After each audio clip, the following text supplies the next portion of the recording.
Jai Gurudev, welcome to Connect with the Divine with Paramahamsa Sri Swami Vishwananda. Paramahamsa Vishwananda is an enlightened, God-realized spiritual master. His mission on earth is to open the hearts of mankind, and through his Bhakti Marga organization, he helps spiritual seekers experience and cultivate a very uniquely personal relationship with God. The Sanskrit word bhakti means love and devotion, and Bhakti Marga is the path of living and loving the divine in daily life. One way to do this is through chanting the name of God. This practice is also known as japam. Chanting is a very simple yet powerful practice that has been used for thousands of years. Ancient saints and yogis have called upon the power of chanting to help calm the mind and to attain higher states of consciousness. Many different spiritual traditions use chanting as a way to connect more intimately with the source of life itself. Chanting the Lord's name invokes His divine presence, and chanting with love helps you to realize Him within your own heart. You will notice that Paramahamsa Vishwananda is using a string of 108 prayer beads called a mala. A mala carries the vibrational energy of the divine name and helps to keep track of the repetitions. Paramahamsa Vishwananda will come online in just a few moments, and when he does, he will invite you to chant along with him for approximately 15 minutes. After the chanting is finished, he will lead everyone in a very short guided meditation to support Mother Earth. Once the meditation is finished, please sit quietly for a few moments to enjoy the effects of your japam. When Paramahamsa Vishwananda comes back online, he will give satsang by answering your spiritual questions and revealing timeless truths to help you rise above the challenges and fears of today's world. It is very rare to have such access to a living master, and it is even more special to have the opportunity to learn directly from him. We hope you enjoy your connection with the divine.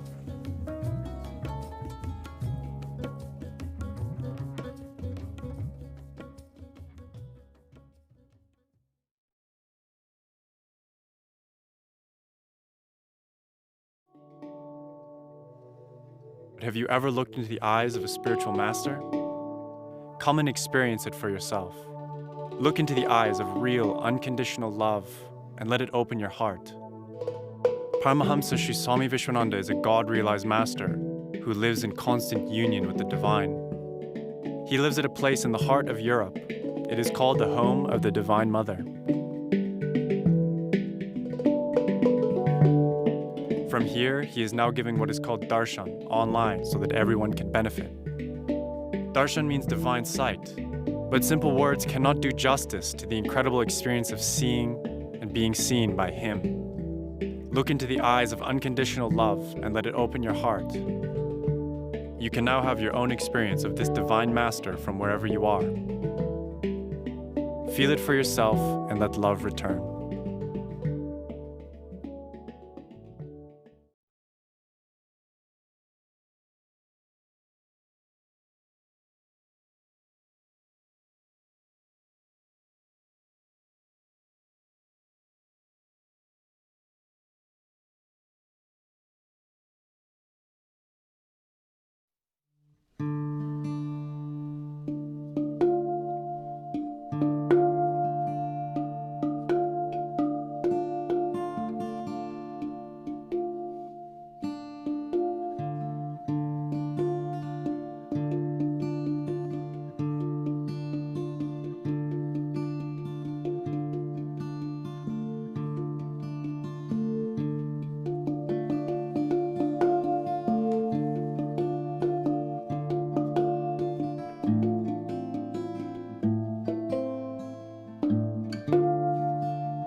Love is patient. Love is kind. It is giving and it is humble. It honors others. It is selfless. It is always calm. It believes all things are possible. It always protects. Always trusts. Always hopes. Love will not only change you,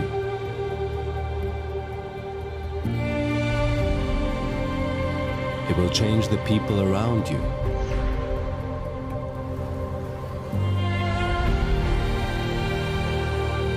Once you understand the greatness of love, you will understand the greatness within you.